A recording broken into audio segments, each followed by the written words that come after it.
Boa noite. Neste ano de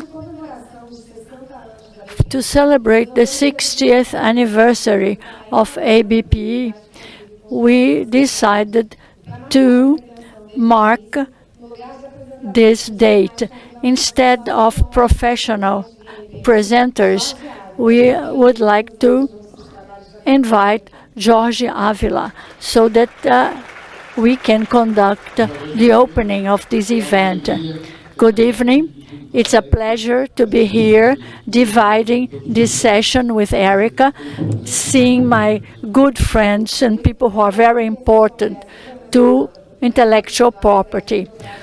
To this Congress, it's going to be the celebration of the 60th anniversary of the Brazilian Society of Intellectual Property, ABPI. We will try to include the impact, the social impact, and the economic positiveness that is the impact of intellectual property. We are also committed to sustainability, and we want carbon by actions that are going to be audited by accredited companies. Our Congress is one of the biggest one in Latin America, and we involve everybody who is important in this area. And we have ideas with national and international people that have been invited to show the intellectual property ideas in Brazil. We would like to welcome the international and the national authorities that are present here today. Sheriff Sadala, nice to see you again. Beatriz Amorim Borges, Director for the Caribbean and Latin America for WIPO. And Sheriff Sadala is also executive director of WIPO. We have the president of appellates in this area, Leonardo dos Reis Santana, chief of Itamaraty in the area of intellectual property. João Caldeira, secretary for the presidency of the Republic. The director of policies and IP and quality, industry, commerce and services. Natalia Russell, coordinator of IP in the Ministry of Industry and Commerce. And we also have Fernando Cacibe de Souza, researcher of IP in the Ministry of Commercial and Trade. Júlio César, president of the Institute of IP. Dr. Madruga, who is for ANPD, that protects data. Natasha Nascimento, who is from the Tribunal of Justice in Rio de Janeiro. Also, another person from the trial court. Cíntia Menezes, federal judge of the 5th region. Márcia Maria of the 3rd Court of Rio de Janeiro. André from the 5th Court of Rio de Janeiro. Guida Pontes in the protection of IP. Christophe Rabin, president of LIDC. Etienne Sanzacedo, CEO of ANTA Trademark Association. Carolina Gamboa, Chief Officer of the Latin America International Association. Rodrigo Pucci, President of the Chilean Association of IP. Álvaro Oliveira, President of IP. Daniel, President of the Paulista Association of IP. We would like to welcome the other dignitaries, the Directory of IPE, and all the participants in the auditorium and those who are connected online. We know that we have people online listening to this opening session. We would like also to thank our sponsors, because without them, this Congress would not have been possible. The International Trademark Association is a partnership of ABPI on this Congress and in others. The president, John Marie, couldn't come because she is not in good health. So we would like her to improve her health. We would like to invite Dr. Gabriel Leonardos to make his speech of the opening session.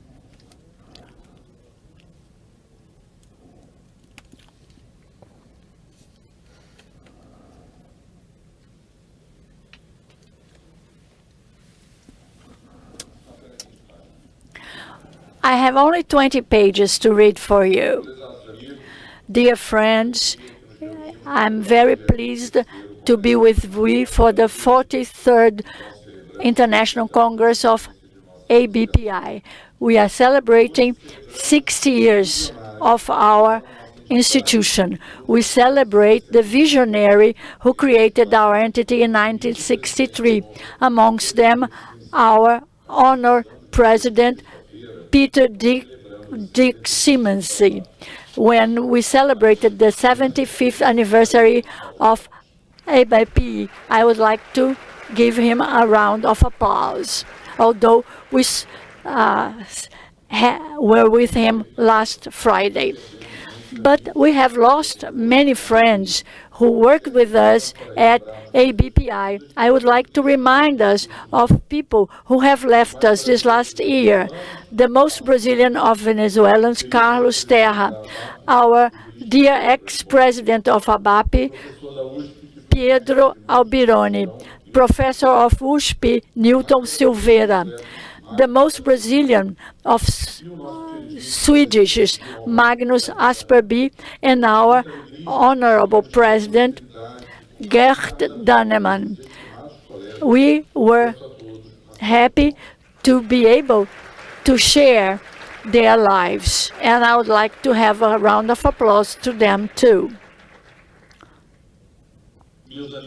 My friends, my colleagues and I from the board of directors are walking in a road that was paved by giants, and our challenge is even greater because we must leave a legacy for those who come after us.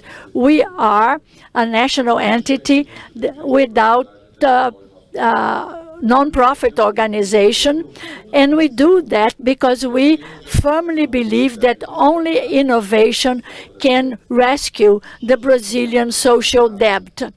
Economical studies realized by sponsored by ABPI that you can download in our site demonstrate that the innovating companies add value to the economy, give more taxes to the government, and there's no innovation without protection to intellectual property.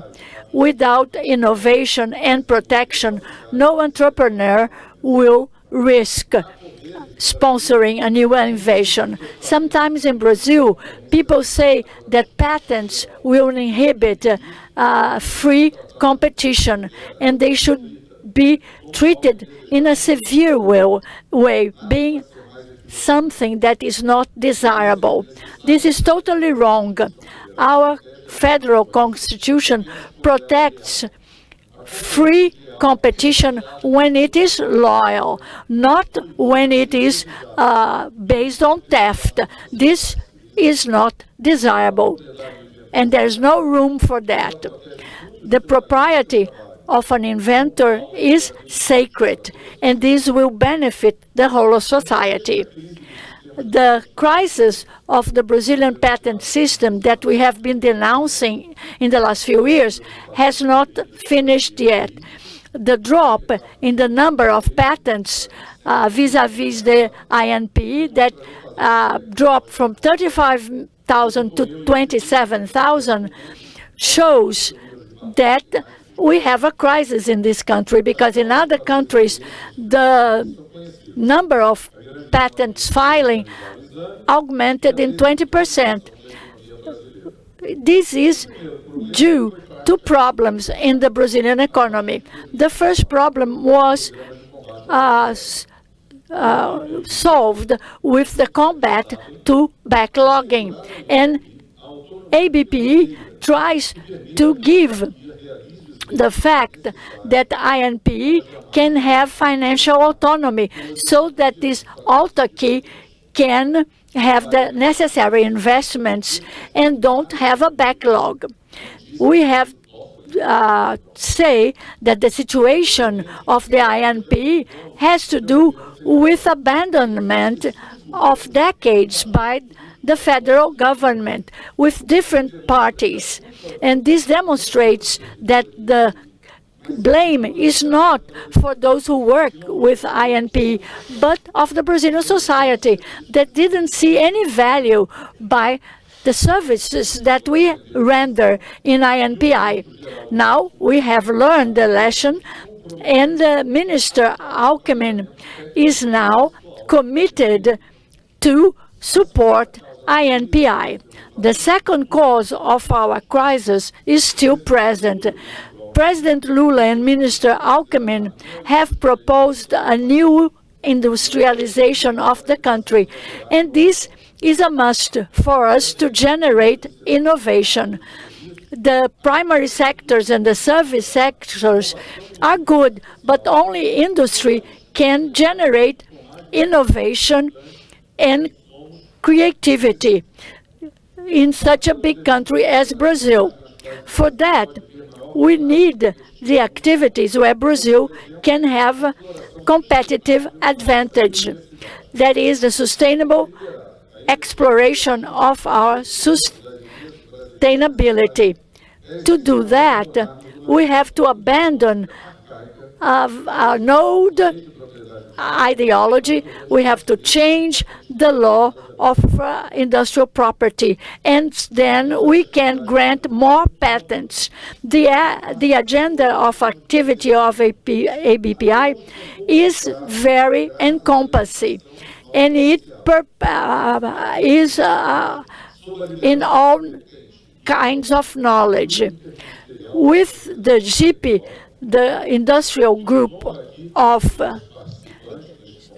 industrial property, ABPI has collaborated in the 13 subgroups of technical dialogues that have debated all the necessary themes like patents, trademarks, contracts, and others. ABPI also follows all the projects of law in debates in the National Congress.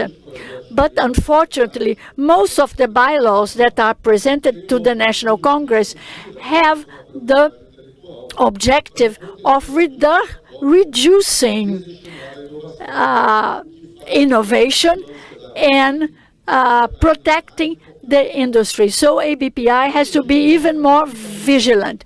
We are not trying to go away from our responsibility. We want to divulge the benefits of industrial property all over the country. Our journal is the most important academic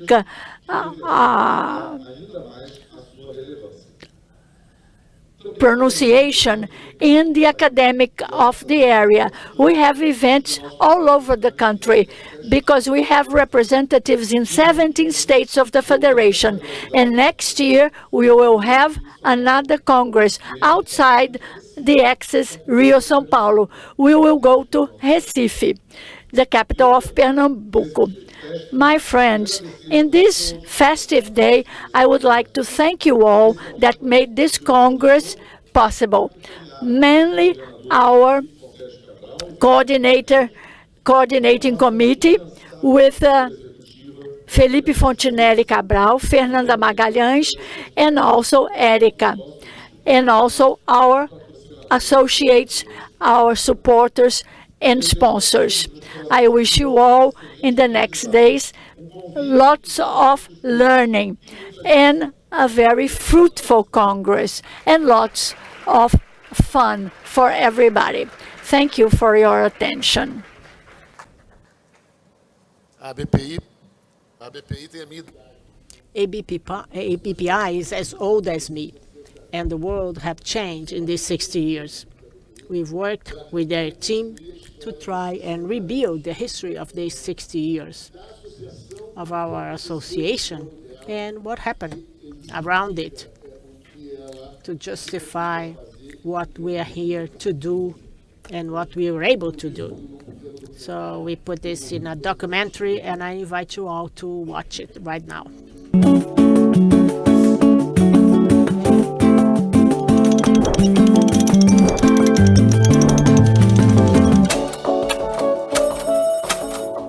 Década de 60. This O mundo estão marcados por intensas manifestações, lutas pelos direitos civis e confrontos políticos. E estamos todos impressionados com o avanço tecnológico. Os assuntos do dia a dia são as mudanças de comportamento, a Guerra Fria e a corrida espacial. I have a dream that one day this nation will rise up, live out the true meaning of its creed. Thank God Almighty, we are free at last. Nesse cenário complexo, surgiu a Associação Brasileira para a Proteção da Propriedade Industrial, para apoiar e promover as melhores práticas na proteção, uso e licenciamento de marcas, patentes e desenhos industriais. Aqui no Brasil, havia uma grande instabilidade. Logo em 1964, um novo regime de caráter nacionalista limitou as discussões legislativas. Diante desse contexto, o país precisava muito de uma associação forte para defender os direitos de propriedade intelectual. A censura não calou a ABPI na defesa da inovação e dos direitos intelectuais ao longo dos anos 70. E assim, apoiou a criação do INPI em 1970 e a consolidação da legislação de propriedade industrial no Código de 1971. Em 1978, o Brasil uniu-se ao Tratado de Cooperação em matéria de patentes e a ABPI apoiou sua plena institucionalização, abrindo caminho para a entrada do país na era da globalização.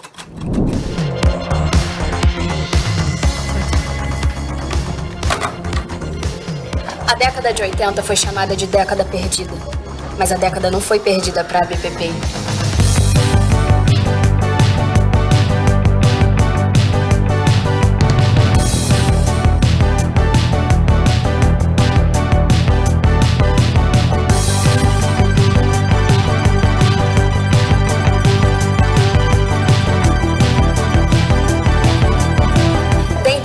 Realizações durante a década de 80, a ABPI realizou seu primeiro seminário nacional da propriedade industrial e foi credenciada como observadora das reuniões da OMP em Genebra. Em 1987, foi aprovada a Lei do Software, que dispôs quanto à proteção dos programas de computador. Os direitos de autor entraram com força na ordem do dia das empresas. Mas, de longe, o mais importante acontecimento da década de 80 para os brasileiros foi a promulgação da nova Constituição em 88. O documento da liberdade, da dignidade, da democracia. Com a ativa contribuição da ABPI nas discussões, os direitos sobre as criações intelectuais foram consagrados de maneira inequívoca na Constituição Cidadã. A nova Constituição produziu rápida modernização institucional. Enquanto acompanhava as discussões da rodada Uruguai do GATT, nossa associação acompanhou a tendência global e alterou seu nome para Associação Brasileira da Propriedade Intelectual, a ABPI. No mesmo ano, foi lançada a revista da ABPI, que se tornou referência em propriedade intelectual no meio jurídico. Com o Plano Real, lançado em 1994, o Brasil viveu uma era de rápida modernização. O país aderiu à Organização Mundial do Comércio em 1995 e com ela vieram os compromissos de patamares mínimos de proteção em todos os campos da criação humana. A ABPI elaborou o anteprojeto de lei para regular os direitos relativos à propriedade industrial, compatível com o Acordo TRIPS. O texto foi aprovado com pequenas alterações e é a atual Lei da Propriedade Industrial Brasileira. Em 1998, se revisariam os marcos legais da proteção da propriedade intelectual de programas de computador e a legislação sobre direitos autorais. 4, 3, 2, 1, Happy 2000!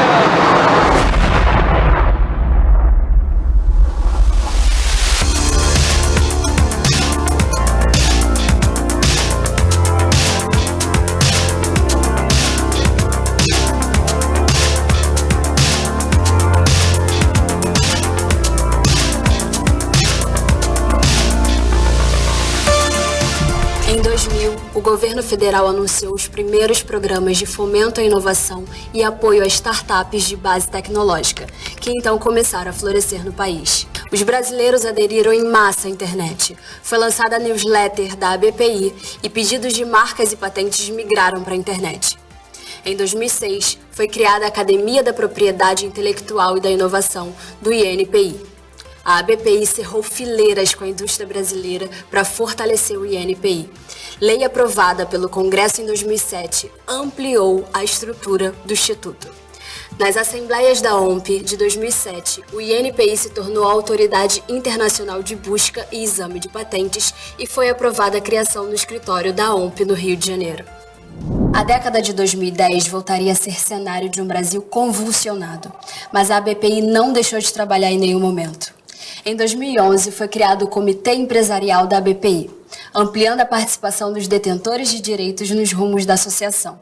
E em 2012, o Centro de Solução de Disputas da ABPI, com suas 3 câmaras, nomes de domínio, arbitragem e mediação. Aqui. Em parcerias celebradas desde 2010 com a FIFA e o COI, a ABPI e o INPI chamaram a atenção do público e dos governos para a importância da propriedade intelectual também no mundo do esporte. Em 2019, o Brasil aderiu ao Protocolo de Madrid e a ABPI atuou junto com o INPI na sua regulamentação e divulgação. Na China, um vírus misterioso surgiu na cidade de Wuhan. O vírus é uma variante do coronavírus, mas se sabe muito pouco sobre ele até agora. Concerned that COVID-19 can be characterized as a pandemic. A ABPI esteve atenta e solidária à dor da pandemia de Covid-19, mas não se deixou paralisar. O Congresso da ABPI de 2020 foi realizado em formato totalmente virtual. O Congresso, que discutiu as implicações da transformação digital para a propriedade intelectual, alcançou público recorde de 1.223 inscritos. A ABPI foi escolhida como uma das 10 instituições representativas da sociedade civil para integrar o grupo interministerial de propriedade intelectual. O plenário do GIP, com a ativa participação da ABPI, aprovou o Plano de Ação da Estratégia Nacional de Propriedade Intelectual. Em linha com os novos tempos, a ABPI criou seu Comitê de Diversidade e Inclusão em 2020. E em 2021, seu Congresso Internacional discutiu a economia circular, a transição energética e seu impacto na inovação e na propriedade intelectual. E assim se passaram 60 anos de lutas e conquistas e chegamos a esse Congresso de 2023, cujo tema central é o papel da propriedade intelectual na promoção do desenvolvimento social e da igualdade. Sejam todos muito bem-vindos ao Congresso Internacional da Propriedade Intelectual de 2023 e às comemorações dos 60 anos de bons serviços prestados à sociedade brasileira pela ABPI, a Associação Brasileira da Propriedade Intelectual.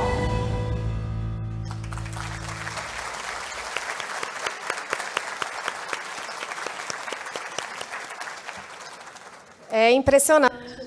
It's very impressive to see everything we have done in the past. So let's talk about the future. And to enter in the future, we have found some help, and we have one of the experts in future. To open our technical work, I would like to invite our keynote speaker, Crystal Washington.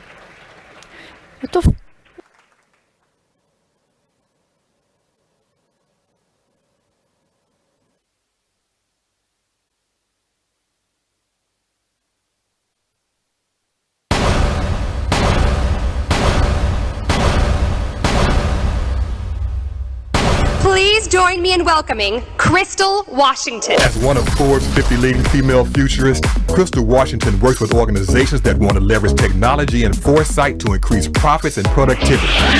She's called the technology translator because she only shares practical tools that will make you more efficient, effective, and connected. Crystal has educated and entertained audiences across the globe and regularly appears on major television networks and in business publications for her expertise. She is the resident futurist on season 2 of Emmy-nominated Life 2.0. Crystal is the author of the books One Tech Action and The Social Media Why. Outside of technology, Crystal is an adventurous travel fanatic. She once followed a random barefooted mountain man with a machete up an active volcano. Luckily, she lived, and she's here with us right now. Please join me in welcoming Crystal Washington.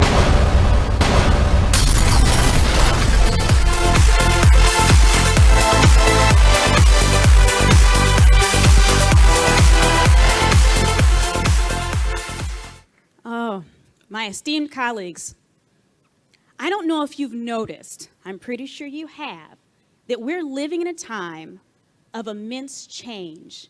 The rate of change has only been increasing over the last 10 years. And since COVID, things are rapidly changing every day.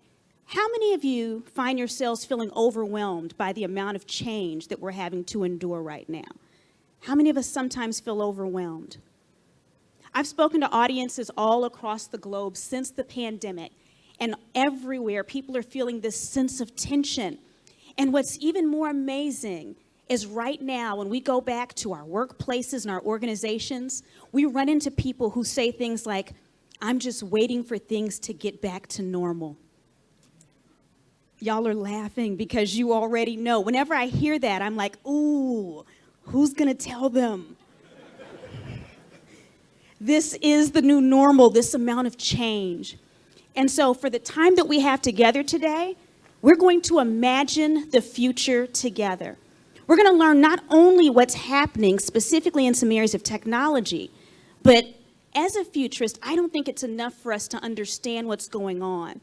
I want to equip us to shape the future. You have had 60 years of success in shaping IP. And so we want to make sure that you continue having the success going forward. And by the time we're done, I'm going to share something with you that will hopefully alleviate some of this stress. I do have a quick question because I'm going to be going through some information. Raise your hand if you like taking notes. Raise your hand. Awesome. There's usually like 5 people. I see you, okay? If you like taking notes, feel free to take notes on a yellow pad, on your iPad, take a picture of the screen, or even better, why not just sit back and at the very end, I'll show you how I can email you a copy of this whole presentation. Does that work? Yes? So now we can relax. One other thing, this is going to be an interactive presentation. I'm not just here to talk at you. And so I want you to look around you, look at the people next to you, because we're going to do a little bit of interaction with them, and I want to make sure that you're seated next to people that look really smart, okay? Everybody seated next to smart people? Okay, the room's full of genius people, so let's go ahead and get started. In our time together, we're going to break this up into 3 sections. The first thing we're going to look at is the current landscape. What's happening right now? Next, we're going to look at generative AI now. Now, when we talk about imagining the future, there is so much technology that's powering what's happening that it's impossible for me to touch on so many different kinds in the little bit of time we have together. And so I'm going to focus on generative AI for the purpose of this presentation for most of the technology. And generative AI are those AIs like ChatGPT. We'll get a little bit more in detail of it. And then the last thing we're going to do is we're going to look at how we can shape the future. Can I ask a question? I'm just kind of curious. How many of you have no idea what a futurist is? Raise your hand if you saw the program and you're like, what is that? A futurist is simply someone that organizations hire, and our job is to look out at what's happening around us and find little signals, little pieces of information that are hinting that there's some possible changes coming that may not have caught on with everybody. And our job is to help organizations and individuals prepare for alternate futures they may not be expecting. But more importantly than just preparing, we help them shape it. And so by the time we're done today, in addition to hopefully having a little less stress, all of you are going to think a little bit more like a futurist. So here's my magic wand. Right now, ding, ding, ding, we're all futurists, okay? You ready? We're gonna go on the journey now. So let's talk about this current landscape. Right now, we're living in a time of rapid change. We're seeing that happen all around us. People are more stressed than ever before, but also we're becoming more attached to our technology. We're seeing people all around that now, instead of communicating with people in public when they go to restaurants, what are we seeing people doing instead of talking across the table sometimes? Yeah, they're looking down at their devices. They're taking pictures of all their food. How many of us know people like that take pictures of everything that they eat? And they post it online like we care, right?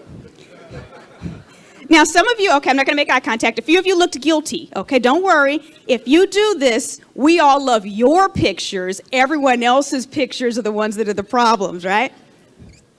But we're more connected than ever before. And in fact, we know people who almost seem like they're addicted to their mobile devices. How many of us know people that we think might be addicted to their mobile devices? Raise your hand if we know people. Not us, a friend, right? Raise your hand if you think you might be addicted to your mobile device. Okay? All right, I see some hands up, and then some of you look like, I don't know, Crystal, maybe not. I'm going to help you determine once and for all if you're addicted to your mobile device by asking you one simple question. And those of us joining us remotely, I want you to answer this as well. This one question is going to help you determine. Raise your hand if you sleep with your mobile device.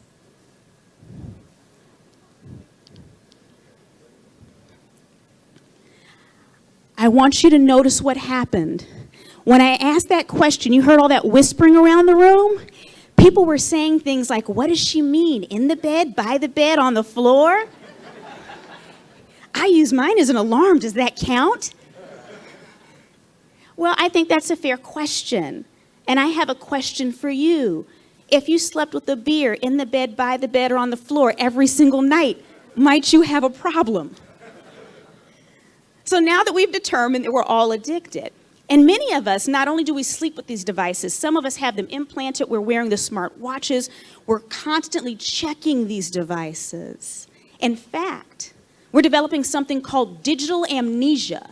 What that means is we retain less information in here because we now have these external brains. 20 years ago, on average, everyone in this room had anywhere between 15 to 25 phone numbers memorized. By a show of fingers, how many phone numbers do you have memorized right now? Go ahead, show your fingers. How many? We got 1, 2, we got 5 over there, okay. Wait. Somebody over there, I'm not gonna make eye contact again. Someone did 0. They don't even know their own phone number. That's okay. No judgment, right? But we always have these devices with us, and so now they take some of the burden off of our brains, right? And we're even developing compulsory behaviors. What that means is that many of us that are joining us today, virtually and in person, if you were to turn off your mobile device for 24 hours, now mind you, I didn't finish the statement, but I wish you could see my view, the amount of stress on the faces around this room right now. I'll finish the statement now. If you were to turn off your devices for 24 hours, over half of us in this room would hear or feel ghost notifications. That's how attached we are.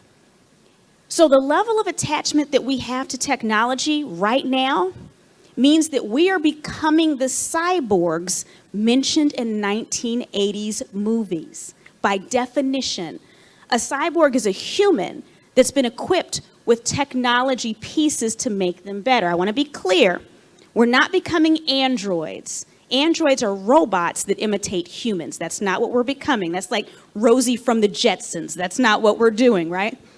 We're a little bit more like Iron Man. He's a man that has these wonderful attachments, but hopefully we don't have all the issues he has, right? And so we have to understand that our partners, our clients, the general public, everyone is more attached to technology than ever before. And technology is advancing like a runaway train. Now, I mentioned some of the change that we're dealing with right now, and it's having some interesting effects on us. We're going to play a game really quickly, and if you're joining us virtually, you're going to come up with your own answers. But here's how this is going to work. I want you to look around and find 2 to 3 other people that can be on a team with you, just where you're sitting right now. So look around. I want you to negotiate your team. Look for smart people, maybe people with glasses.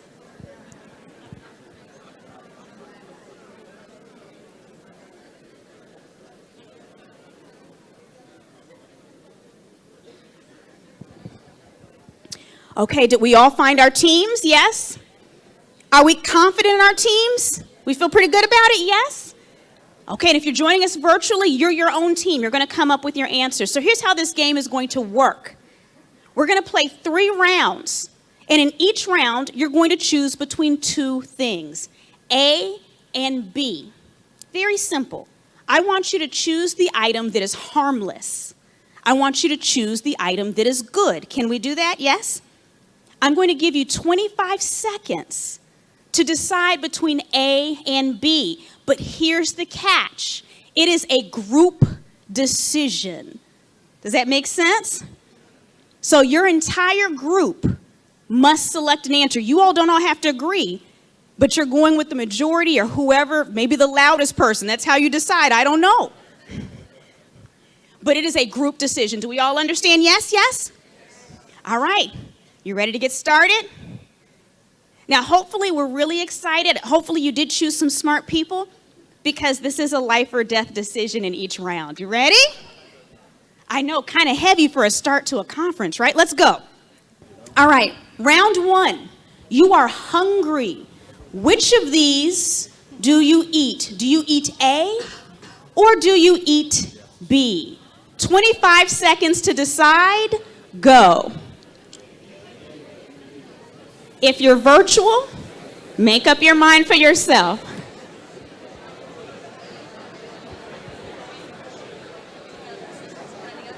Tá ligado?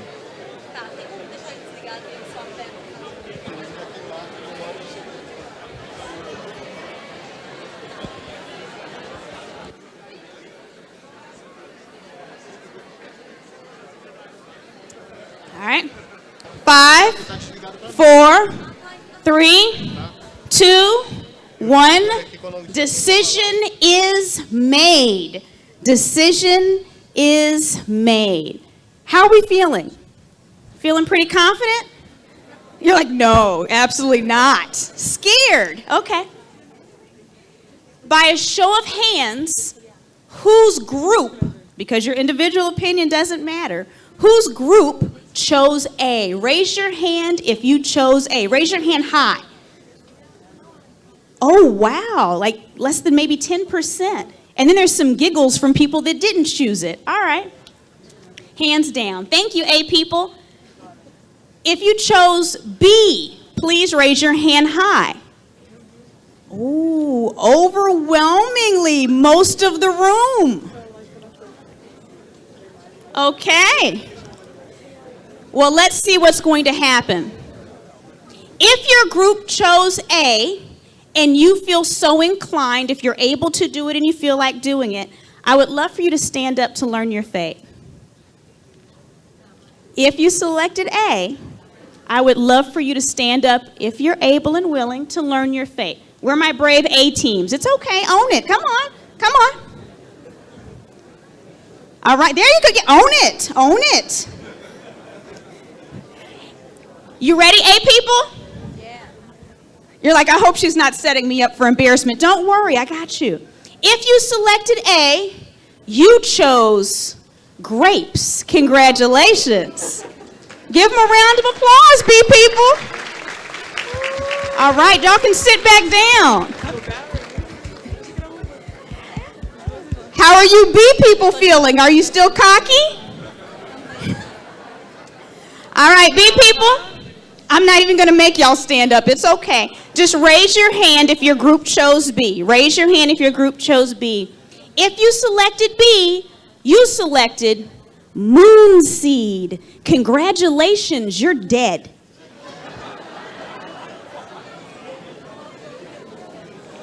And just like that, we lost some of the most brilliant IP minds in the world. The majority, in fact. All right, no worries, no worries, no worries. Some of you are fussing at the other group members that made you go with their choice. It's okay. So now we have a chance for redemption. You ready? You want to pay close attention to this one. Y'all ready? So now we're on round 2. You're no longer hungry, or at least I hope not. This would be awkward. You want a pet, and your pet's name is Fluffy. I want you to choose from A or B and let me know which one is your Fluffy. And even if you're virtual, you're still doing this, but here's the catch. You're choosing as a team, and you must choose one of these Fluffies, okay? There's no abstaining. So, is your Fluffy A, or is your Fluffy B? 25 seconds, go.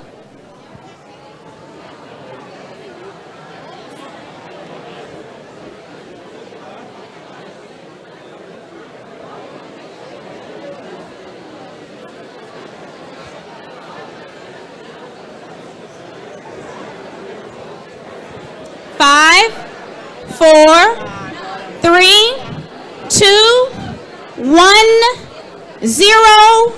Decision is made. Our decisions are made. All right. Let's see. If your team selected A, and yes, if you're joining us virtually, go ahead and raise your hand. I can feel when you're not participating. I can feel it. All right. If your team chose A, please raise your hand high. Raise your hand high. Okay, maybe about a third, maybe a quarter. Okay, hands down. If your team chose B, please raise your hand high. Okay, a majority. Okay, A people, please raise your hand. A people, please raise your hand.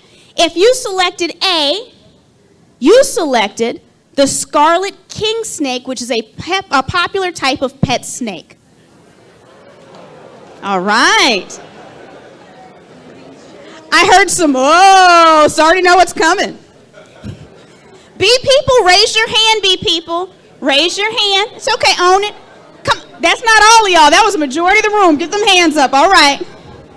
If you selected B, you selected a coral snake.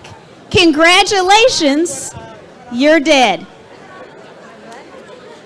Question for you.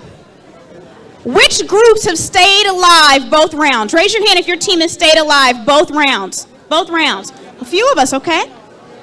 Raise your hand if your team has died both rounds. Yikes. All right. Come on back. We want to pay special close attention for this very last one. This one's tricky. Are y'all paying attention? This one's tricky. All right, you ready? Now, how many people do we have joining us from Mexico? I'm curious. Raise your hand. Where are our friends from Mexico? You might have a leg up on this next one. We're going to see, okay? All right. So this round, you're not hungry, and you're not necessarily getting a pet, but you are going to bring one of these 2 items home with you. I want you to choose the item that is good. I want you to choose the item that is harmless. Are you bringing home A,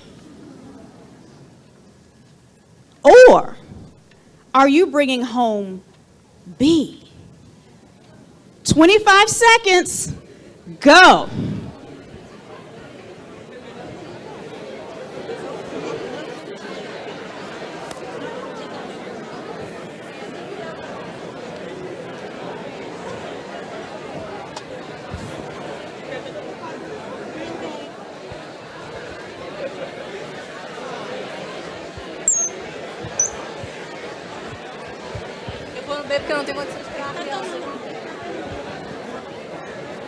All right, I'm gonna give y'all just a few more seconds. 5, 4, 3, 2, 1, 0. Decision is made.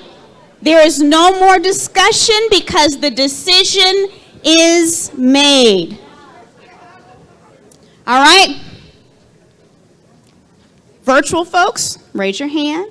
In the room, if your group chose A, please raise your hand high. Raise your hand high. Okay, hands down. If your group, or virtually you as an individual, chose B, please raise your hand high. Do y'all even know? You know, never mind, it's okay. Hands down. If someone said, I didn't know, I just went with, it's okay. All right. If you chose A, hands up one more time. If you chose A, you selected a baby. Surprise! B people, hands up. If you selected B, you selected an axolotl. Now, looking at some of your faces right now, you don't know what to do with this information. Don't worry, I got you. I might know a little bit about axolotls because I may have been trying to convince my husband to let me have one. Here's what I know about axolotls. They're the cutest little animals you'll ever find. They're found in only a very small select part of Mexico. They're cute as a button and they kind of look like smiling babies. Here's what I know about axolotls. If an axolotl scratches you, it can't hurt you. If an axolotl bites you, it can't hurt you. Now, I don't know why you would do this, but if you were to bite the axolotl, it can't hurt you. But let's talk about this baby. I don't know if you've ever owned one of these, but just what it does to your finances alone should have told you that that is not the safe choice. So this round goes to B, axolotl. Yay! Okay. Who stayed alive all 3 rounds? Raise your hand very, very high if your team stayed alive all 3 rounds. Okay, here, no, hands up, hands up. So some back there, keep your hands up, and then over here, okay? Look at these people, look around, look at these people. In the event of a zombie apocalypse, these are the people we're following, okay? Did anyone die all 3 rounds? Okay, look around, these are the people we're not following in the zombie apocalypse. All right, so as a group, the question is, how did you do? Honestly, not that great. But that's okay. We played this game to illustrate 2 things. There was an actual purpose to this game. I want you to notice how the smallest difference between 2 things made the difference between life and death. The smallest change in detail made the difference between life and death. Understand that the only reason that all of us are in existence right now is because our ancestors' minds learned to register change as danger. That is the only way they were able to stay alive. Our biology, our brains have not caught up to the world we live in now. And so we still register change as danger, most humans. We're going to get a little bit deeper into that later. And so I say all that to say that as we are impacting change and introducing new ideas, and we see people automatically reject our offerings when we know that it would make their jobs easier, when we know that it would make their businesses better, don't get offended. They're not rejecting us. In fact, their brains are saying that we're trying to feed them moon seed. Does that make sense to everybody in here? So we have to practice a little bit of empathy. We're going to get into that in a little bit more detail. So that's the first thing I wanted to illustrate. The second purpose of this game was to showcase that most of us in this room have no business picking out our own produce. All right, so let's move forward. We talked about how our brains have not caught up to the rate of change. I want you to understand, as we start going into a little bit deeper on the generative AI piece in a moment, that there's three major things that we're battling right now on a cognitive level, okay? Number one, neuroplasticity and learning. The way our brains are networked, if we have been doing something the same way over and over again for a certain amount of time, changing up the way we do things is extremely difficult. Right now, we live in a world with all this change. You hear people saying that they're hiring and they want people with positive attitudes. They want their teams to be positive. How many of us have heard that? We want people to be positive. The problem is positivity is not enough. Because if it was, most of us would not fail at our New Year's resolutions. We're positive and we're happy. We're going to spend more time with family. We're going to lose those pounds. We're going to exercise more, and we feel good about it. Positivity is not enough, because we have to interrupt the way that our brains are currently operating. Number two, we have several different biases that make us resistant to change. We have something called the status quo bias, which means that we prefer things as they are right now, and our brain fights for us to see the world as it is now, even if it's changing. We have biases when it comes to being resistant to failure or loss, which makes sense, right? So understand that as we start talking about some of these changes, and we're looking at specifically how all this technology is impacting the field of IP, we're going to meet resistance because people are literally dealing with their brains, fighting against them, adapting. Some of us deal with that. Maybe some of us have trained ourselves to be a little bit more open. And then lastly, cognitive overload. Do we know any people personally that just seem like they're over it? They can barely function anymore? Do we know people like that? Yes? So, the human brain is not a computer. I want to be very clear. But there are some things that are similar. The same way that if you have too many programs running on a computer at one time and you keep opening things, it'll eventually shut down. Understand that our brains will do the same thing. Now, it'll keep doing the necessary functions, allowing us to breathe and things like that. But when it comes to processing new information, it presents a problem. So how do we deal with these things? We have to lead with empathy and over communication. What that means is, as we're speaking to our partners and our clients, we're going to have to repeat ourselves over and over again. We're going to have to explain some of the technology we're about to dive into them very patiently with them. We're going to have to explain in detail why we're doing something over and over again. For those of you that chose the baby, it's probably most of you that already have, that don't have children, the ones that chose the baby. I think the people that have children are the ones that chose the axolotl, right? It's very similar to children when you repeat something over and over and over again so they understand. And so we're not talking down to people. They're intelligent, but we're understanding that they're overloaded. The beautiful thing is that you're in a unique position. Now, you don't know this, but for the past few months, I have been lovingly stalking you all, okay? Not in a scary, I'm coming for you way, but looking at on your professional profiles and understanding what types of things you post, what do you care about, what are your clients talking about. I just wanted to understand you a little bit better. And as a side note, you're a really nice looking group. I just thought I'd throw that out there, right? But you're in a wonderful position to lead through this change. And that's the point. We don't want to just adapt, we want to lead. So let's talk about generative AI, because that's the technology that everyone's talking about right now. It's oftentimes misunderstood. Sometimes it's kind of blown up and hyped up beyond what it actually is. Let's get into it a little bit deeper, all right? Now, there are hundreds of generative AI models right now, and I want to apologize in advance. If there's anyone in this room that's a technologist that has a really deep understanding of this technology, I want you to forgive me, because I'm going to speak without jargon on purpose, because everyone in this room is brilliant, but everyone in this room is not familiar with the technology. And so I'm going to make it easy to understand because it's not difficult. So again, if you're a technologist, Forgive me, I'm going to speak in plain people terms. Is that okay for everybody in here if I speak plainly? All right. Now, I want you all to be familiar with some of the more popular ones that I think you should be aware of. Out of curiosity, how many of you have spent time playing on any of the generative AI models, ChatGPT or DALL-E? How many of you in this room have, okay? So a little bit, maybe about a third of us, okay? That's what I expected, perfect. So whether you have or haven't, by the time we're done, you're going to have a better understanding. I want you to understand that artificial intelligence is not new. The term was coined in the 1950s. How many of you all knew it was that old? In the 1950s. And we've been developing newer and better technology ever since.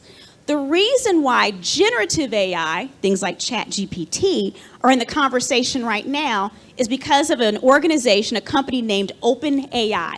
This is a company that was established in 2015, and their whole goal was to create this incredible technology, and it was very lofty. They wanted to create technology to solve the world's problems. They created a technology, they said, would solve things like world hunger, environmental justice. I mean, these are some huge goals. And we were laughing because we're like, I get it too. Yes, I know. And that's what a lot of these companies do now. They have these big lofty goals. Now, what's interesting is they opened it up into the public, to the public domain in November of 2019. And that's when we all started hearing about it, because here's this incredible technology that seems to be like a human creating content as a human does. But that's not exactly what it does. Basically, all that generative AI is technology that's been trained on a very large amount of data, but not the entire internet. I have to be very clear. So it hasn't been trained on all of the information that's out there. And what it does is it can create content based on pattern recognition. So it's taking all the data it has and saying, well, based on this, if you ask me this question, patterns dictate that this might be what you want. And so I just want to make you aware of just 4 simple models. Now, OpenAI, we're going to use that as the main one because that's the company that kind of brought this all into existence. They have 4 different pieces of technology that I think you should be aware of. The first one is GPT.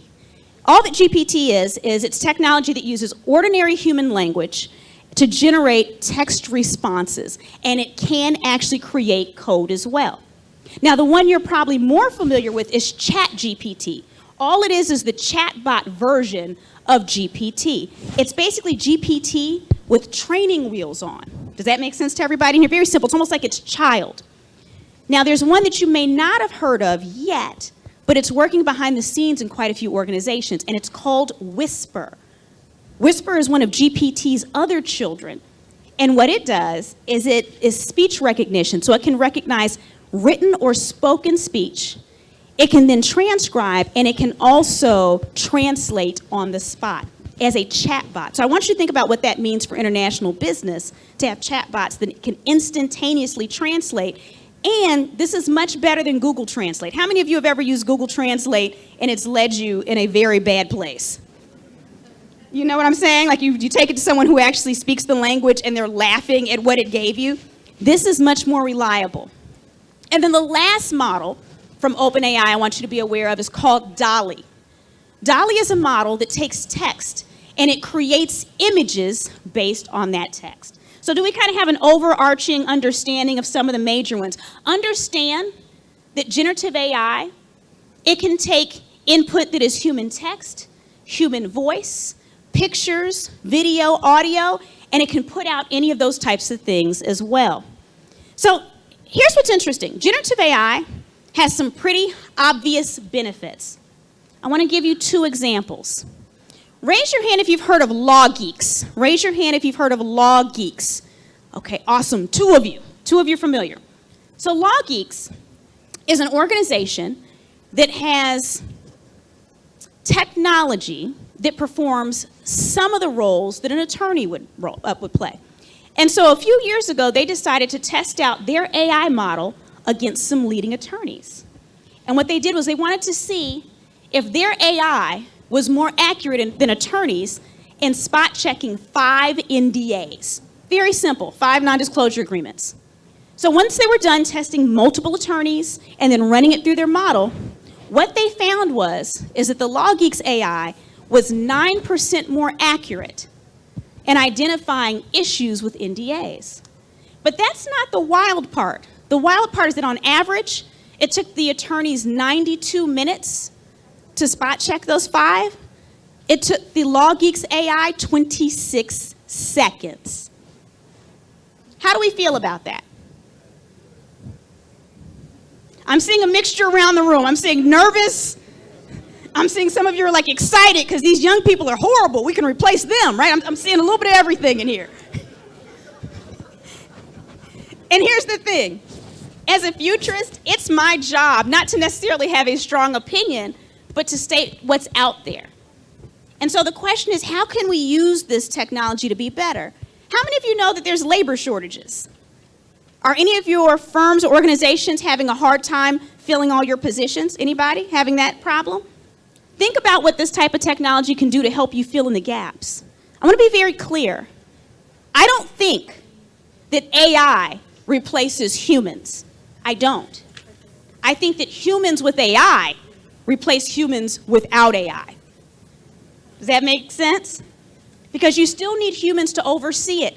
The other thing that's interesting, and I'll say this because I know 2/3 of you haven't really played with it yet, is that AI does something, generative AI does something called hallucinating.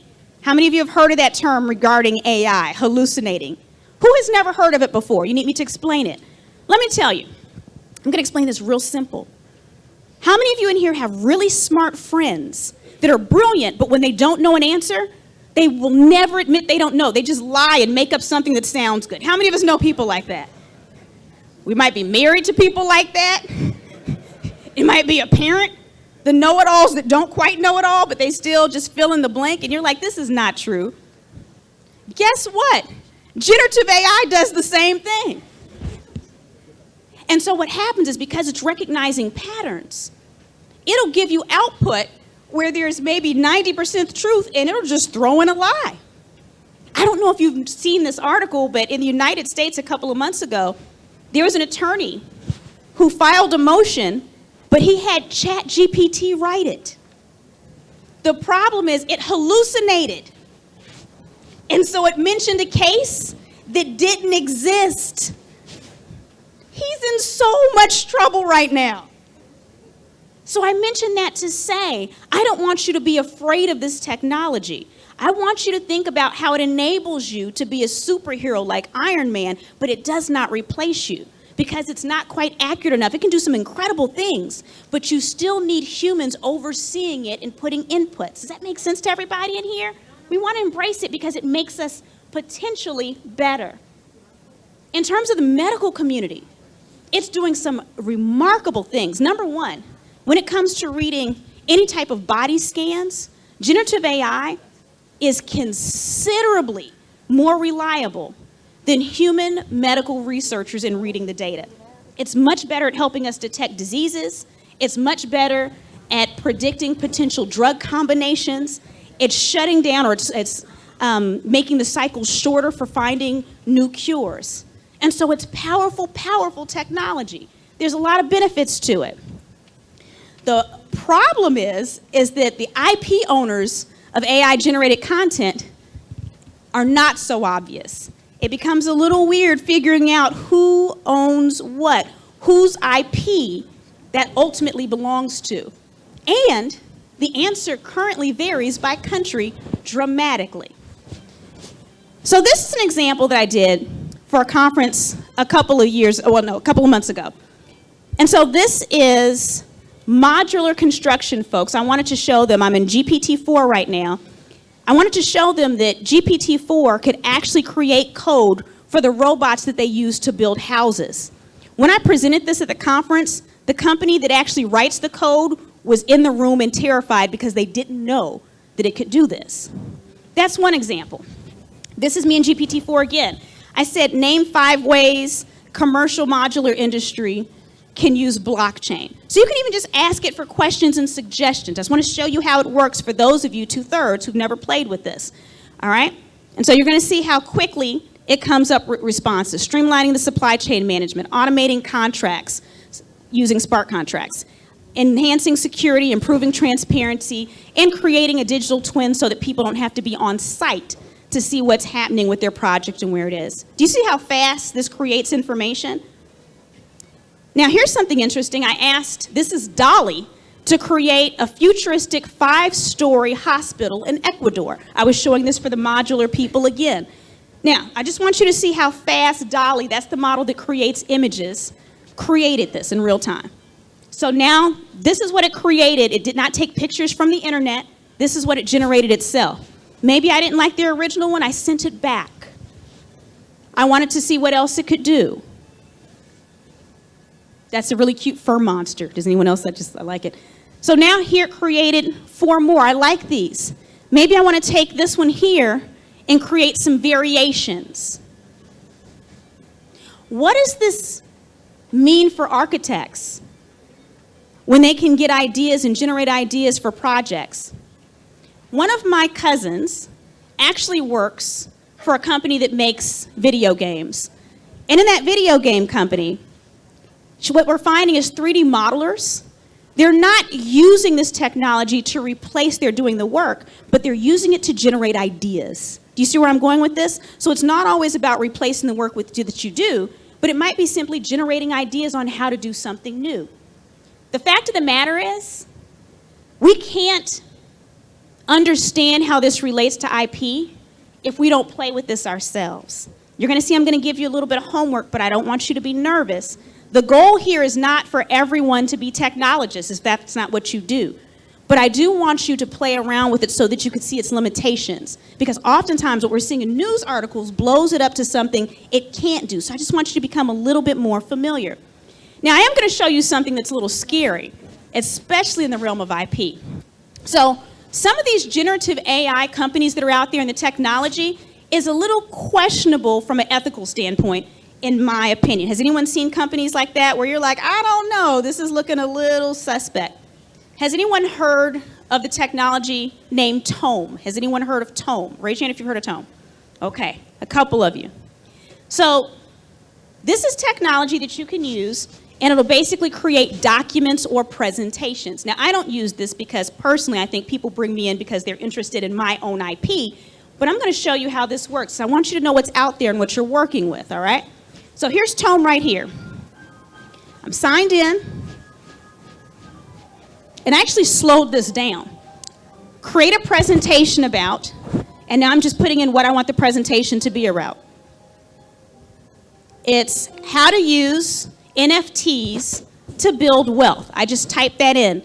Mind you, I slowed this down. Okay, it's generating an outline. We see that right there. Okay. NFTs unlocking the secrets to building wealth. It created the outline. First title slide. Notice on the left-hand side how it's filling in the content. And now I'm about to click through each slide just so that you can see what it created. And again, this was me slowing the video down. All right, here's the first, third slide. Fourth. It created all the content and original pictures. How many of us know that this is problematic? Now, if someone goes somewhere, or maybe you create some type of presentation to clients or something, and they present this, one, without fact checking it, because we know that it hallucinates, but let's say it is accurate. Whose IP is this? Do we need to signify somewhere that it came from the system? This is some of the other technology we need to be aware of. And again, not to be scared of it, but to understand what it is and figure out what this means for the future of the industry. The beautiful thing about Brazil, I was so excited when I was doing my research. I hired a few researchers. My team, we actually polled, I think, about 65 Brazilians as well across different socioeconomic statuses in different areas. And what was fascinating in all my research is that Brazil is actually in a better position when it comes to tackling generative AI and IP than probably most, not even just most, I'd say probably you're in the top 10% of countries in the world right now in terms of you having the foundation to tackle this. But what's interesting is how many of you felt like you were behind? Raise your hand if you felt like you were behind. Be honest, okay. So here's what's interesting. And this is true when we're talking about IP in Brazil, but this is true about technology in general. Everyone in this world, and I travel all over the place, everyone feels behind when it comes to technology in their fields. I want to tell you a secret. Lean in, it's a secret, lean in. A few days ago, I was speaking in the US to a group of folks. These were all IT company owners that mid-level and enterprise-level companies hire to do all their technology. So these are the people that they buy Microsoft products through them, Amazon products through them, and they do all their networking. So these are the people that handle all the technology for large organizations, educational institutions, corporations. Do you know that they're scared and behind on these things too? And these are the people that are providing it. So I share all that to say, I want you to understand that everyone's behind. But the beautiful thing, how many of us remember in school that if everybody made a C, then you didn't feel bad because that's the highest grade possible? How many of us know that? It's like you set the curve, right? So the beautiful thing is that if everyone's behind, no one's behind. I want you to think about that. If we think back to the 1980s, how many of us were alive in the 1980s? That's probably most of us in this room, right? If you wanted to be a techie in the 1980s, all you had to do was be able to program your VCR and use a fax machine. Congratulations, you were a techie. Now, information is changing day by day. You could master something today, and tomorrow, that information is outdated. I'm sharing this with you because I want you to let go of this feeling of being behind. No one will ever be able to keep up with our advancements again day by day. And so all we can just do is be open. I want you to go back in time to when you were a small child, under the age of 10. Go back in time. For some of us, it's longer than others. Go back. Now, I want you to think about how children think as we try to find our way back to our childhood. Small children know almost nothing, right? Because they came here a fairly blank slate. Notice that when you introduce a new concept or new technology or new anything to them, you've never seen a child go, oh, this is stupid, I don't want to learn anything new. Kids are always open, and they ask why, incessantly. The reason they're open is because they don't have the pressure of feeling like they have to master knowledge or have to know everything. And so I want you to go back to childhood. Do you remember having that mentality? Does anybody remember that? Some of you don't. It's been a while. It's okay. There's no judgment. But any of you remember that? I'm going to help you tap into it. Here's an alternate question for you. I want you to turn to someone next to you, and I want you to tell them what your favorite toy was when you were under the age of 10. Go ahead, remember, and then tell them what your favorite toy was. Virtual folks, I want you to come up with your answer, okay? I'm going to give you about 30 seconds to discuss what was your favorite toy before you were 10.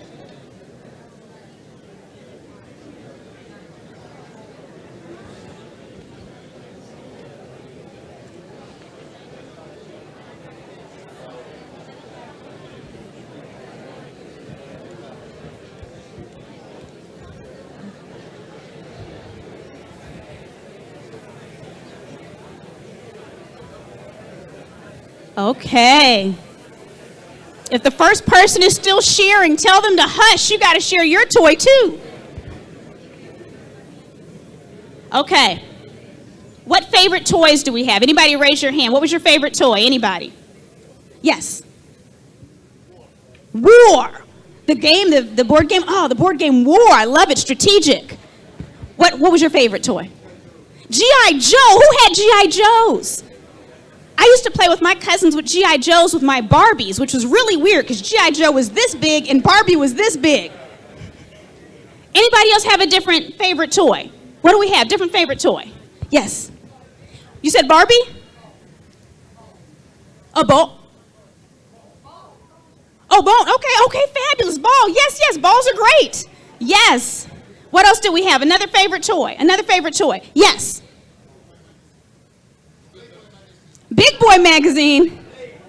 Not touching that. All right. Behind you, safer gentlemen, what do you have? A bike. Yes, bicycles. Anybody? We're the women. Like I only have like one woman. Yes, what was your favorite toy? Puzzles. I still puzzle today. I love puzzles. Yes. Legos. Yes. What did you have? Legos. Anybody have anything different? Legos. Yes. What did you have? Legos. Anybody have anything different? Yes. Legos. Yes. What did you have? Legos. Anybody have anything different? Yes. Legos. Yes. What did you have? Legos. Anybody have anything different? Yes. Legos. Anybody have anything different? Did any of the ladies in here, was your favorite Barbie? Did anyone love Barbie? Susie. Oh, you had Susie. Let me ask a question. Because Susie might have been better than Barbie. Here's why. Did you all have a pregnant Susie? No?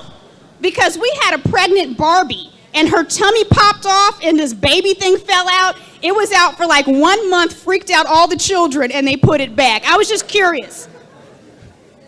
Congratulations to Susie. She's officially better, okay? Now, why did I have you bring up your toys? Because when you start thinking about those toys, aren't you able to go back a little bit easier to when you were younger? You start to remember how it felt. So when you feel all this new technology coming and stressing you out, I want you to think back to that toy. In fact, I want you to go online, go on eBay or whatever site is near you, and order that toy if you don't already have it. And then I want you to put that toy on your desk. And yes, your mate might be confused as to why you have a big wheel or Legos there, or Susie, not pregnant Barbie, because y'all are better. But do it, and that way, whenever you feel the stress, go ahead and touch your toy. I know that sounds silly, but I promise you, we want to ground ourselves into the reality that it's not our jobs to know everything, but it's our job to be open. It's our job to try to overcome our biases. It's our job to try to rewire our brains to be open because this technology is always changing. Who's going to go order their toy now? I'm just curious. Yes, get your toy. Get your toy. All right. So now that we've moved from this really scary application that allows people to pretend like they have knowledge they don't, now, when we talk about IP challenges, especially when it comes to ethics, how many are aware of this?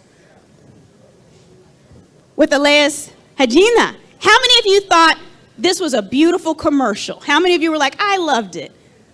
How many of you were like, I don't know, a little bit of an ethical quandary here, right?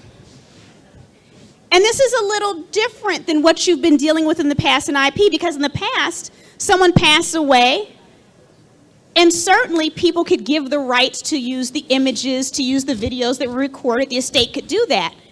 But we've never been in a position where someone could give permission to a corporation to use your likeness to make you do or say things you didn't do in life. How many of us would like for our estate to be able to grant license to any type of organization to make us say and do things we didn't do in normal life? So we're contending with this. What's the answer? I don't know. But it's something that you get to steer.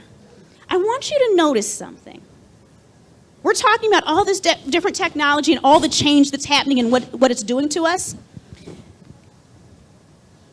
How many of you, at some point in time when you were maybe in primary school or college, you were in a history class, and you learned about some time in the past, and you thought to yourself, ooh, if I lived during that time, I would have been great. I would have done this. I wish I'd been born in this time. How many of us think back to the past and we're like, I would have just owned it back then, right?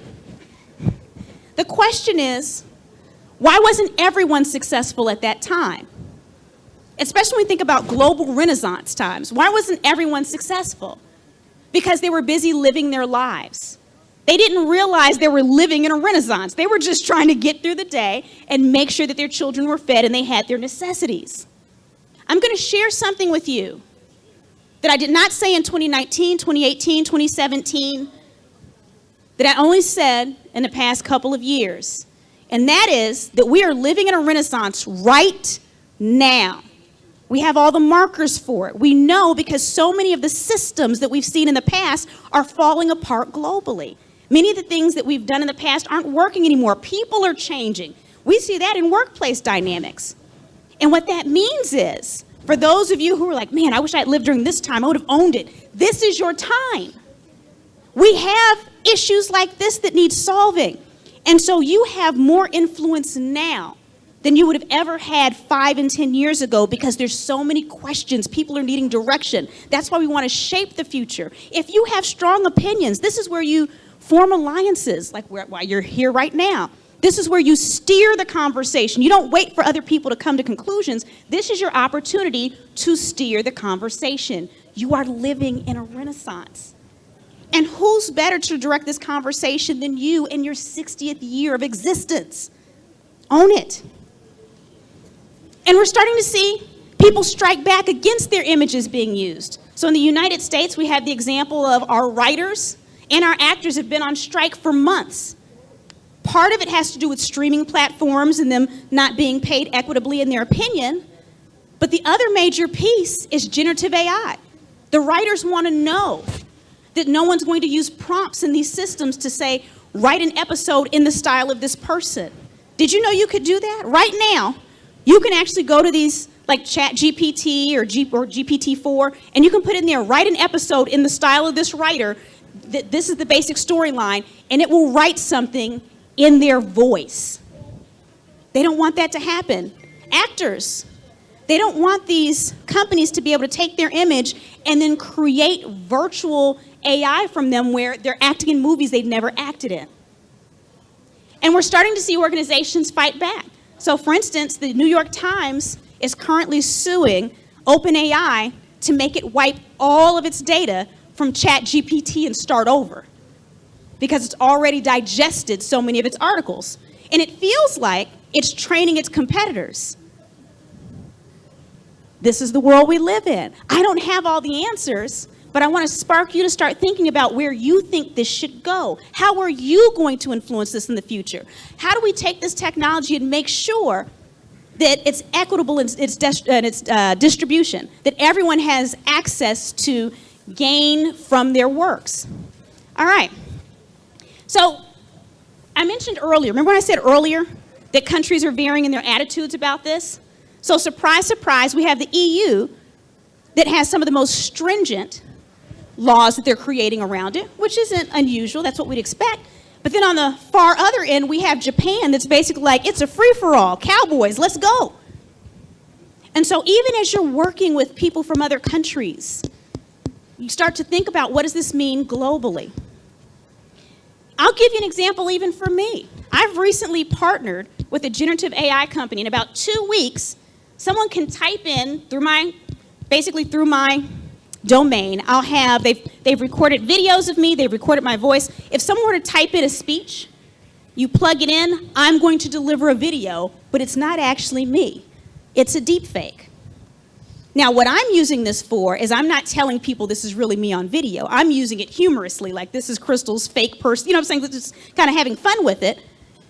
And the technology is not perfect, but it's pretty close. And I would say in about the next year or two, you're not going to be able to tell the difference between if it's the actual person that's delivering or someone else. And here's the question. What does this mean if I have a copywriter put in the words and then it's just me delivering it? Do we treat this the same way as a ghostwriter for a book, or does that look different? I just want to raise some questions for you. I want you to be thinking about these things as we go forward.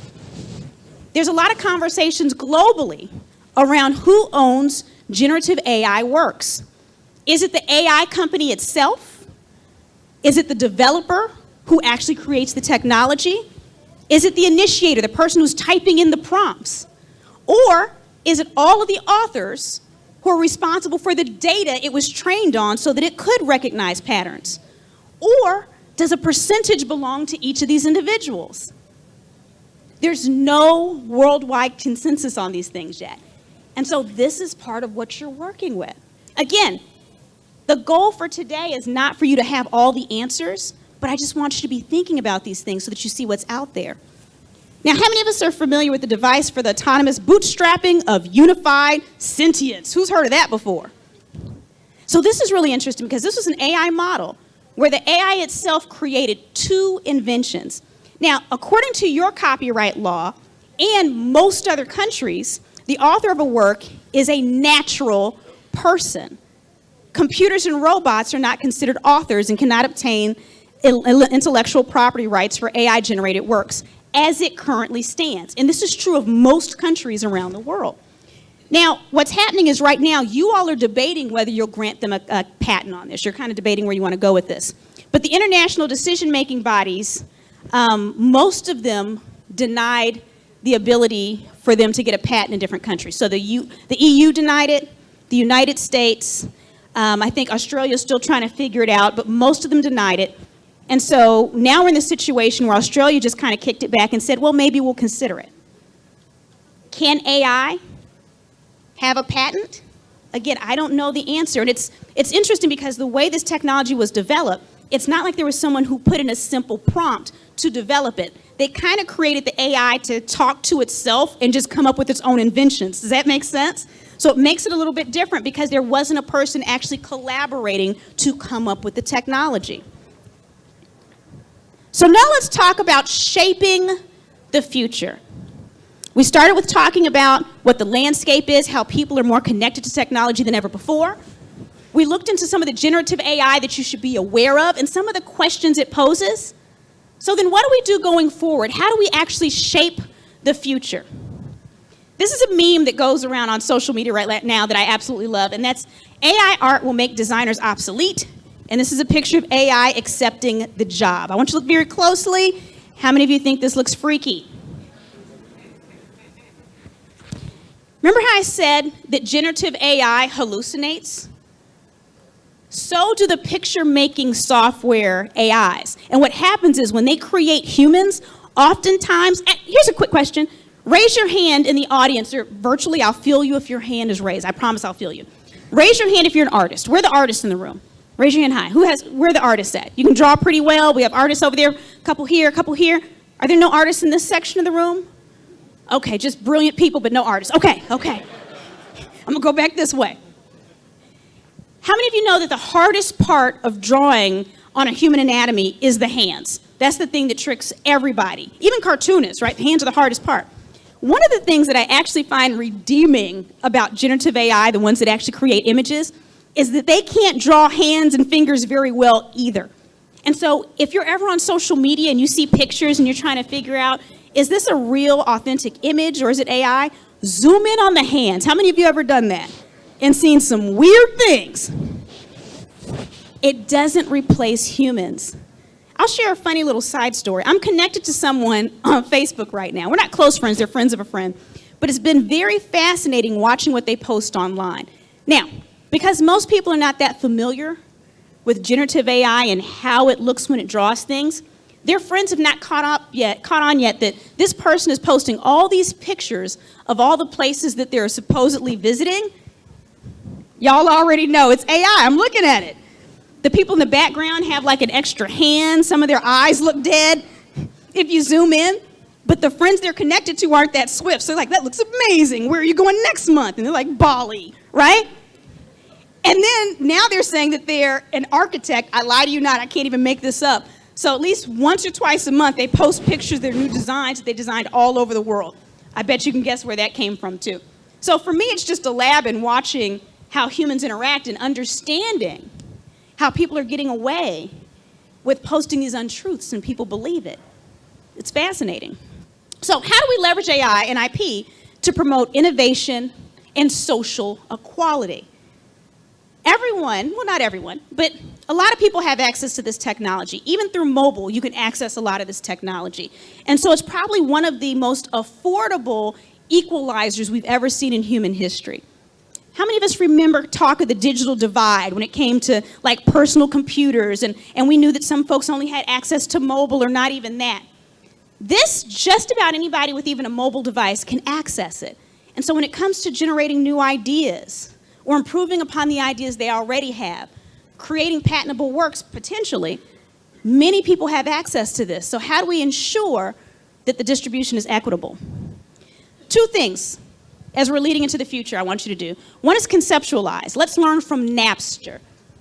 Who remembers Napster? How many of you remember it was a nightmare when it came to IP? Do you remember that? So if you do not remember, anybody who doesn't, most of you would be familiar, but those of you who don't worry. All it was is a music sharing platform before there was streaming where people would upload music, they'd share music, they'd download it, they'd burn it to discs. Y'all remember how we used to listen to discs? Y'all remember that? It came after tapes. Who remembers the tapes? Yeah? All right. And so the music industry completely freaked out, tried to shut it down. They started actually suing the people that were downloading. So these poor college students all over the place were being sued for millions of dollars. And in the end, the music industry took probably a decade to catch up to something that if they had gotten ahead of it, they could have figured out how to monetize it and actually work with it. And so some of the things I want you to consider as possibilities. Solutions for what's happening with generative AI, potentially. Paying generative AI data contributors royalties. So the individuals that are contributing to it being trained on different things, do we pay them a percentage? Allowing data providers to opt out. That's something that Google's doing right now. So just like with a website, you can actually put a no-follow attribute so the web can't crawl it and index it on Google. Can you do that with your data so that it won't be used to train these AI models? Are you going to leverage NFTs to ensure all creators are compensated? Who in here is very familiar with NFTs, non-fungible tokens? Raise your hand high. How many of you have heard of it, but you're like, I don't know what it really means? And how many of you are like, I have never heard of an NFT in my life? It's okay. So, NFTs. You've seen these before. Do you all, when you think about blockchain, okay, and you've heard of cryptocurrencies, things like Bitcoin and things like that, people in those circles have something called NFTs, non-fungible tokens. It allows them to buy creative rights to a thing. You might have seen people buying things like these little images of frogs or different things for like $100,000 a pop. Have any of you all heard of that before? Now, if you want to understand what's actually happening there, that's a side conversation. Catch me later. I'll explain to you what's actually happening with that. But basically what happens is when you buy rights to a piece of art, it could be visual art, it could be audio, every time it's resold or every time it's utilized by another company that's paying for it, you get a percentage of that. And it's run on the blockchain, so it's extremely efficient. So do we find ways to leverage NFTs to compensate for generative AI? I don't know. The other thing, in addition to conceptualizing how we might want to steer these things and having those conversations, is we want to convert. We want to develop a communication plan. Because we need to ensure that if we have a point of view, our legislators, our partners, our clients, and the general public, which oftentimes motivates politicians, are all on the same page with where we want things to go. And so when we think about the future of generative AI as it pertains to IP, it requires collaboration among many different groups. One of the things that I did in preparing for this presentation, I mentioned that we polled a little bit over 60 Brazilians, is I asked them a series of questions. And I'm only going to present maybe 2 or 3 of them in here. We probably asked them about 15.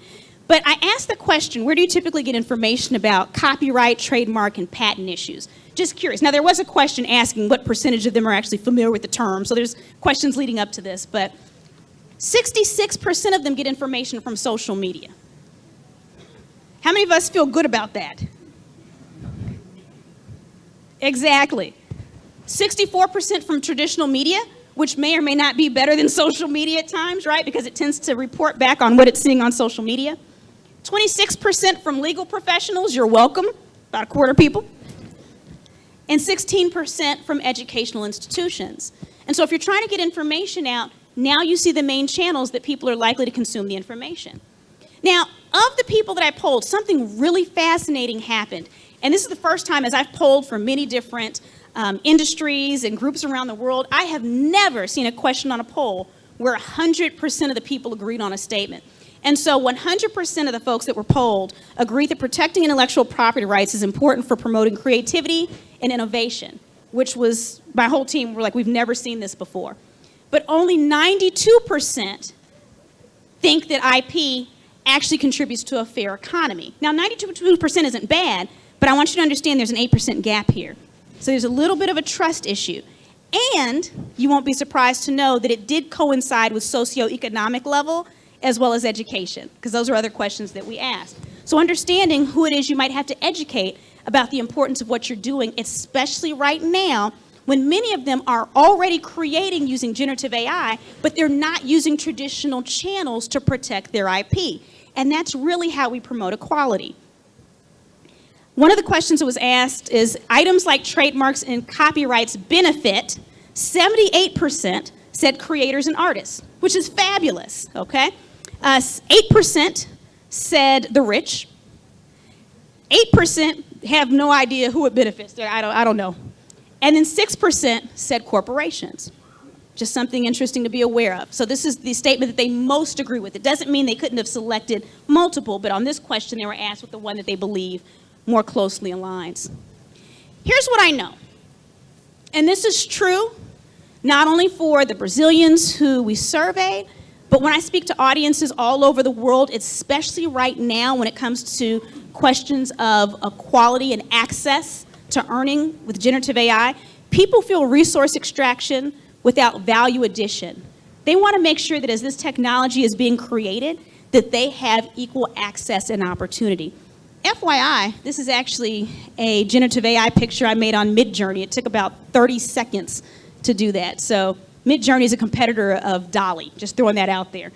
Interestingly enough, my first prompt, this prompt was, I wanted a farmer who was picking ideas, and it came up with light bulbs.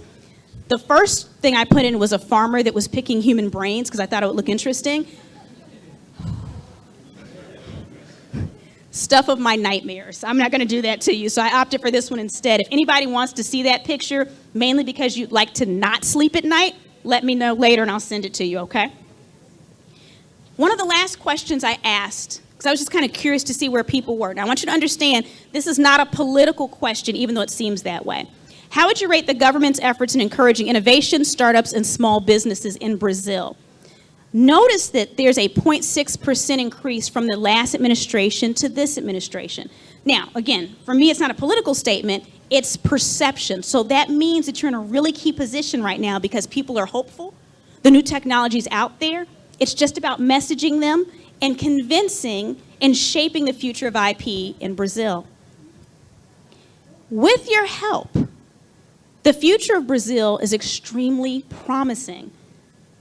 I mentioned earlier that you're probably the top 10% of countries in the world when it already comes to some underlying legislation, laws, and bills that can help with this transition. You're actually ahead of the US in some ways, which was pretty awesome to see. And I'll share with you, and this is a little selfish, I was really excited to see that because I come from a country that's a little bit more fragmented and individualistic, right? Just in terms of cultures. It's not a judgment, it's kind of a statement. And so when you think of technology that is built on the collective, training data from all these individual authors and creators and figuring out how to equitably split it, I actually think even culturally, you're in a better position to lead the way on this. Because the way your culture is set up, you tend to think more collectively. And so I am personally rooting for you and hoping that my government will take some cues from you and what you're doing. So you're already one of the cooperating partners of OECD. That's just one of the many organizations that's leading the way in figuring out how we're going to protect IP through AI. And I want you to notice that when it comes to patents, that's what this last chart is demonstrating. Notice how IP patents, that's the line that's going up, is increasing dramatically over traditional patents over time. So you're only going to continue to see an increase. You are in a key position to be successful right now. So one of the things that I mentioned earlier was that you could sit back and I would give you the opportunity to get a PDF copy of all of these notes. Now let's talk about my IP that I just shared with you. Why am I giving you a copy of these notes? Because I want you to share this information. Share it with your teams. I don't mind. If you need to take pieces of slides and use it to get the information out there, I give you permission. Because you are one of the leading organizations that's leading the way, not just for Brazil, but for the world, in ensuring that we're having wonderful opportunities from people from all walks of life to leverage generative AI and technology to build industry. So, yeah, take out your phones. The ones that you sleep with, if any of you haven't done it. You're addicted. I know it's attached to you. All right, now, I also mentioned that I was going to leave you with a little homework. Nothing major, but a little bit of homework. Because 2/3 of you have said that you've never really played with AI, I want you to go to Google, and I want you to type in ChatGPT. Or type in DALL-E, type in any of those, okay? But I want you to schedule, put it on your schedule, just 1 hour to play with these. Now, let's talk about what you're not going to do. Please do not put any kind of sensitive information in any of these models. Do we understand? Don't put any client information in there. I just want you to ask it questions. I want you to ask it to produce things. I want you to see what its limitations are. I want you to notice when it hallucinates and sends you things that are obvious, hilarious lies, okay? Because it does that too, and you'll get some good giggles. But how are you how are you supposed to influence the future of a thing that you haven't touched? So it's very simple. We don't have any major expectations, but I just want you to be open. And if any of you feel nervous around this concept of doing it, because you can access all these tools for free, you don't have to get the paid one, I want you to go ahead and remember your childhood toy. Go ahead and touch your Susie. Go ahead and touch your Lego. Do whatever you have to do as you're plugging away, okay? And then the other thing is, please do not use Tome to create a presentation for your clients. Can we all agree to that? Okay. Now, I also want you to brainstorm communication strategies with your teams, with your partners. How are you going to get the word out about where you think this should go? How are you going to use your influence? We're not waiting for the future to land on us. Here's something interesting. As a futurist, and this is something that all I do is eat, sleep, and breathe what's coming and how people react to what's coming. I know that there's a fundamental misunderstanding on what the future is. Most people think of the future as something that's coming for them like a runaway train, and once it hits you, then you have to deal with it. That's not how the future works. At any point in time, there are multiple possible futures. How many of us are familiar with Doctor Strange? Has anyone ever seen Doctor Strange? It's like that. There's multiple possible futures. It's our job to identify the best one for us and try to pull it closer to us through our actions.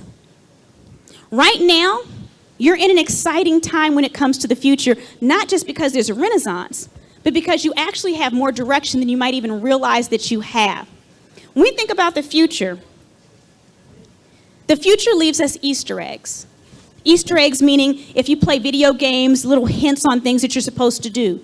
I want to give you 2 examples as I get ready to bring this to a close. How many of us in here are familiar with Blockbuster? We're familiar with the company Blockbuster. I'm not going to talk about it in the way that most people do, although I was actually just listening to one of the 2 founders of Blockbuster maybe about 2 weeks ago. But here's what's interesting about Blockbuster. The future did not just happen to Blockbuster. Now, Blockbuster was the largest video rental company of its kind globally. There was no company that was anywhere near its size. They had the opportunity to buy Netflix, but they backed out of the deal. The question I think we should ask is, why did they back out of the deal? They backed out of the deal because in the end they said, you know what, Netflix, this little streaming thing that you said is going to happen one day, we don't know if that's ever going to happen. And sending people videos by mail where they don't have to get up and go anywhere, that's not what people really want. We know what people want because we're Blockbuster.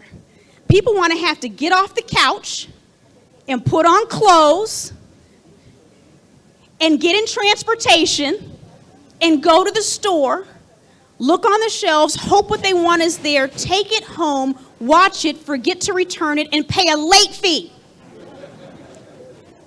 That's what people want, and we know because we're Blockbuster. The future did not just happen to Blockbuster. The problem is that Blockbuster didn't know what data they already had access to. All they had to do was turn to their cashiers and say, hey, cashiers, what problems are you seeing every single day? What are you seeing our customers upset about? And those cashiers would have said, every day people come in here angry, cursing, mad, because they can't find the video that they want and they came all the way here, or they're paying these late fees.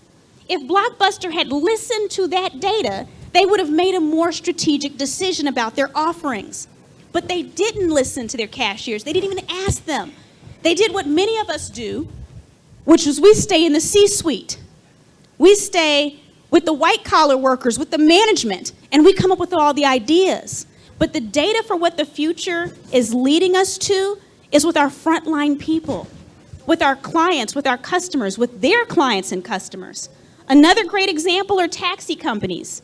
All over the world, taxi companies are having their lunch eaten by companies that don't even own vehicles.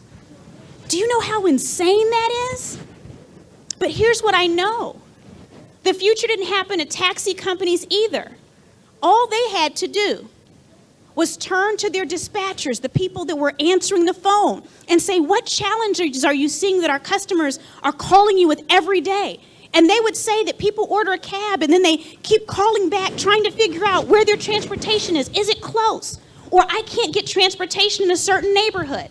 And because they didn't do that, they didn't ask those dispatchers. They went with the folks that were the upper level management.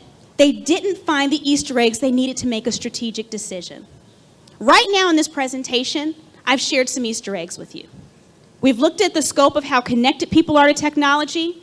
We've looked at generative AI and where it's going. We've also discovered that we shouldn't be picking out our own produce. That's a big one. Please keep that in mind the next time you go to get some grapes. And then lastly, we've thought about how we can shape the future and how we need to communicate with each other and brainstorm to find solutions. This is your time. All you have to do is take the lead. You've already done it for 60 years, but now you're stepping into the global stage on a higher level. It is my desire and my wish that you be hugely successful, and I just want to thank you for the work that you're already doing to make the world a better and more equitable place. Thank you.